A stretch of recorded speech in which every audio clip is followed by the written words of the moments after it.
name is Olton Kavanaugh, and I would like to talk about some of my fondest moments.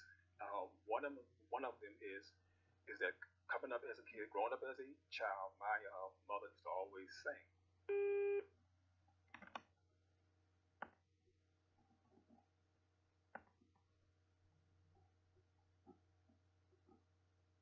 and in turn, my brothers and I we picked up her style.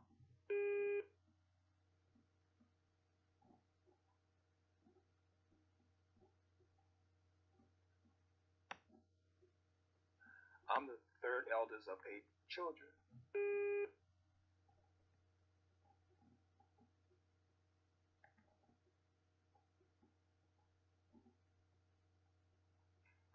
Anyway, we used to have contests, the boys against the girls, and the whole neighborhood would come and watch us sing.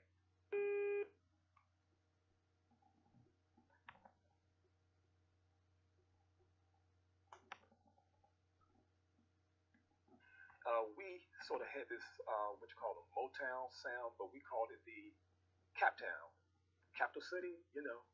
Get it?